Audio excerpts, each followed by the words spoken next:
Hello friends, welcome to SSC coaching centre. दोस्तों, आज की वीडियो हम देखेंगे गणित के क्वेश्चन। तो चलिए स्टार्ट करते हैं। पहला सवाल है, किस मूलधन का 9 वर्षों में साधारण ब्याज की 8% वार्षिक वही ब्याज होगा जो 800 रुपए का 3 वर्षों में साधारण ब्याज की 9/2% वार्षिक दर पर होता है। भाई अच्छा सवाल है। सबसे पहले तो मैं आपको बता दूं कि साधारण ब्याज का जो फॉर्मूला होता है वो आता है P/R/T/100। ये फॉर्मूला तो आपको मालूम ही होगा, इससे कोई दिक्कत नहीं। चलिए निकाल लीजिए। सिंपल इंटरेस्ट बराबर प्रिंसिपल आपको दे रखा है। यहां पे 9 वर्ष का टाइम है, 8% की रेट है, लेकिन आपको पास टाइम भी है, रेट भी है, प्रिंसिपल नहीं है यहां पे। तो प्रिंसिपल निकालना है ना, तो प्रिंसिपल आपको निकालना है। रेट है आपके पास 8 का, टाइम है 9 वर्ष का, बटे में कितना है भाई 100 है। ये आपके पास क्वेश्चन है, ठीक है। यहां तक किसी को कोई दिक्कत नहीं है, यहां तक कोई दिक्कत नहीं। अब देखिए आगे क्या कह रहा है। आगे बोला है कि 800 रुपए का, यहां पे वैल्यू है 800 रुपए की, यहां पे 800 रुपए का, ठीक है।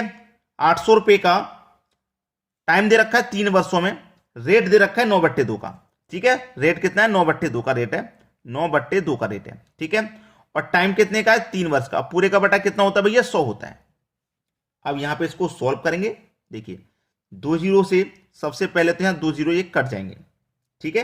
कट गया 2 जीरो से 2 जीरो यहां कट गया। अब देखना 2 जीरो से 2 जीरो कट गया। अब मैं यहां पे 2 से कटाऊंगा, यहां पे देखिए 100 भी है, यहां पे भी है।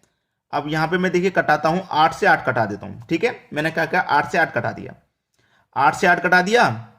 और देखिए 9 से 9 कट जाएगा, 9 से 9 कट जाएगा, और 2 से ये 100 कट जाएगा 50 बार में, कट गया।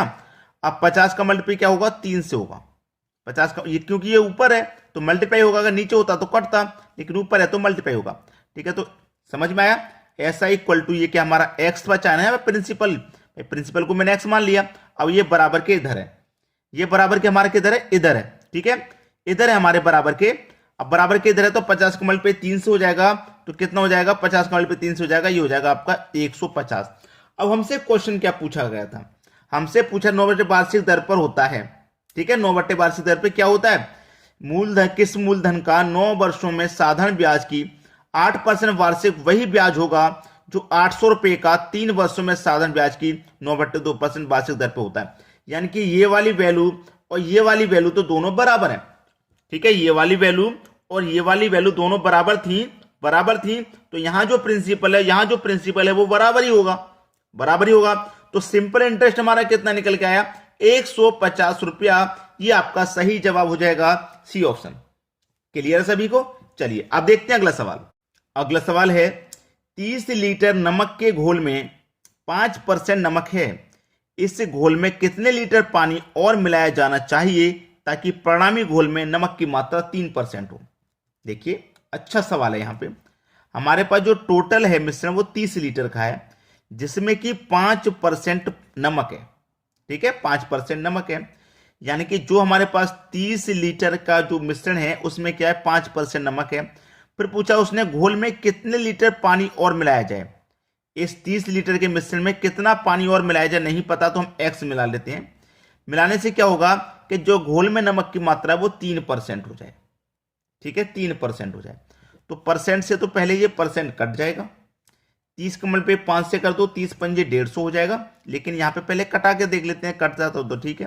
देखिए यहां पे कट जाएगा, 3 से 30 कट जाएगा 10 बार में, 5 का मल्टीप्लाई 10 से कर दो, अब 50 सही है। 30 प्लस एक्स, 30 प्लस एक्स, ठीक है। अब देखिएगा ये प्लस का एक्स, ठीक है। अब ये देखिए माइनस ये प्लस की वैल्यू 30, ये इधर आके ये 50 तो इधर ही रहेगा, ये प्लस का 30 इधर आके माइनस का 30 हो जाएगा, और इधर क्या है आपका एक्स है ही, ठीक है। 50 में से 30 जाएगा तो 20 बचेगा, यानी कि x की वैल्यू आ गई 20। तो कितना मिलाना चाहिए 20 लीटर और मिलाएंगे, पहला ऑप्शन हो जाएगा सही जवाब। इस घोल में कितने लीटर पानी और मिलाया जाना चाहिए 20 लीटर पानी और मिलाया जाना चाहिए, ये कह रहा है। बस सवाल खत्म। चलिए अब देखते हैं अगला सवाल। अगला सवाल है 15 और 85 के बीच कितनी प्राकृतिक संख्या हैं जो 7 से विभाजित होती हैं, ठीक है। 15 और 85 के बीच, तो 15 और 85 के बीच में पूछा ना, तो 15 से पहले पहले वाली हैं उनकी हमें कोई जरूरत नहीं है, उन्हें तो हम माइनस कर देंगे। तो माइनस कर देंगे, यानी कि 85 में 7 से डिवाइड करना है, -15 में भी क्या करना, 7 से डिवाइड, क्योंकि 15 से पहले पहले उन्हें हम माइनस कर देंगे, उसकी कोई जरूरत नहीं है, 15 के बाद वाली की जरूरत है। चलिए 7 से इसमें डिवाइड देते हैं, तो 7 एक कम 7 काटेगा, 1 बचेगा 15, 7 दूने का 14, 1 बचेगा नहीं जाएगा बटे में 7, माइनस 7 दूने का 14 कट जाएगा, 1 बचेगा नहीं जाएगा बटे में 7। ठीक है, 7 से 7 ये कैंसिल हो गया। ठीक है भाई, देखिए 1/7 प्लस का 1/7 माइनस का, तो ये प्लस माइनस का कैंसिल हो गया, तो 12 में से माइनस कर देंगे 2, तो कितना बचेगा, 10 बचेगा, बस यही आंसर हो गया। ठीक है, आपका आंसर आ गया बी ऑप्शन, बिल्कुल सही। बताइए इस तरीके के प्रश्न को करने में आपको समय लगेगा क्या? बिल्कुल भी समय नहीं लगना चाहिए। अब देखेंगे अगला सवाल। अगला सवाल है, यदि 8 वर्ष की अवधि में अर्जित ब्याज मूलधन के बराबर है तो लागू की गई साधारण ब्याज की दर क्या है? ठीक है, सिंपल इंटरेस्ट बराबर पी आर टी बट्टे 100 ये फॉर्मूला होता है। ये तो आपको सभी को मालूम होना चाहिए ये फॉर्मूले के बारे में। ठीक है, अब प्रश्न को थोड़ा ध्यान से पढ़ेंगे। यदि 8 वर्ष की अवधि में, समय दे रखा 8 वर्ष का, अर्जित ब्याज मूलधन के बराबर है, यानी कि जो ब्याज है वो मूलधन के बराबर है, यानी कि जितना ब्याज होगा उतना ही मूलधन होगा। जैसे मान लो मूलधन हमारा 100 है, ठीक है, तो ब्याज भी हमारा कितना होगा, 100 होगा। अब कोई राशि 100 है, ठीक है, 100 से हमारा ब्याज भी 100 है, भाई 100 भी मूलधन है, ब्याज भी 100 है। इस तरीके का क्वेश्चन है, क्योंकि दोनों बराबर है ना, मूलधन के बराबर है, जो ब्याज है वो मूलधन के बराबर है। तो लागू की गई साधारण ब्याज की दर क्या है, रेट पूछ रहा है। ठीक है, देखिए अब इसमें फॉर्मूले में अगर मैं इसमें रखता हूं तो मैंने सिंपल इंटरेस्ट कितना मान लिया, 100 रुपये मान लिया, प्रिंसिपल भी कितना भैया 100 है, रेट पता करना है, टाइम 8 वर्ष का है, बटे में 100 आ जाएगा। 100 से 100 कट गया, 8 से कट जाएगा ये 12.5% का रेट आ गया। ठीक है, रेट आ गया आपका, खत्म सवाल, खत्म। 100 से 100 कट गया, बराबर में कटाइए, 8 से 100 कितनी बार में कटता है, 8 से 100 कटता है 12.5 बार में, तो रेट आपका 12.5% का आ गया, जो कि डी ऑप्शन में, यह बिल्कुल सही जवाब हो गया। चलिए अब देखते हैं अगला सवाल। अगला सवाल है, 8 मशीनें प्रत्येक 2 मिनट में 560 रस के डिब्बे भर सकती हैं। 8 मशीनें प्रत्येक 2 मिनट में 560 रस के डिब्बे भर सकती हैं, तो 20 मशीनों द्वारा 6 मिनट में कितने रस के डिब्बे भरे जा सकते हैं? अच्छा सवाल है कि नहीं? का फॉर्मूला होता है एम डी एच बटे में डब्ल्यू।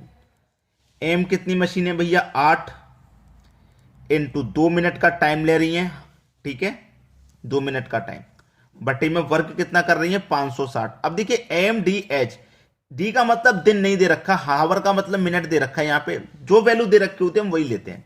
ठीक है, जो वैल्यू दी होती है हम उसी को वैल्यू को लेते हैं और कुछ नहीं। ठीक है, ये हमने ले लिया। अब हमसे क्या कह रहा हो कि 20 मशीनों द्वारा 6 मिनट में कितने रस के डिब्बे भरे जा सकते हैं, कितने भैया रस के डिब्बे भरे जा सकते हैं, उसने ये पूछा।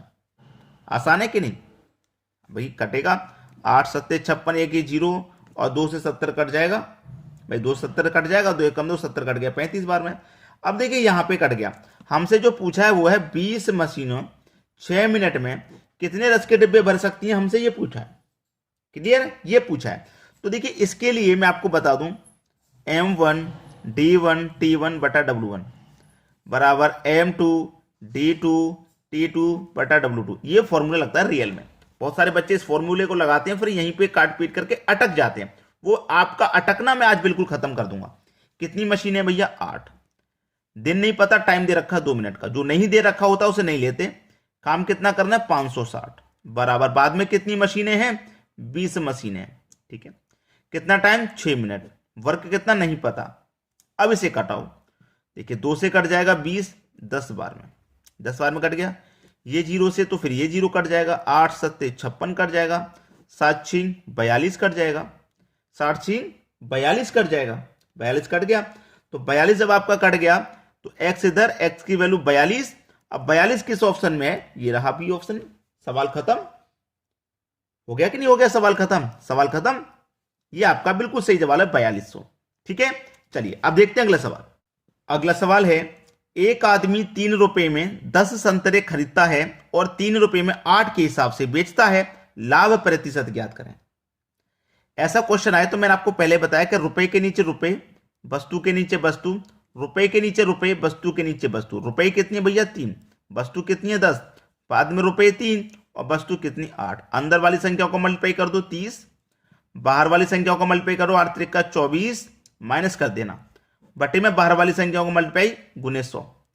अंदर वाली संख्याओं का मल्टीप्लाई माइनस करना है बाहर वाली संख्याओं का मल्टीप्लाई, बटे में बाहर वाली संख्याओं का मल्टीप्लाई गुने 100।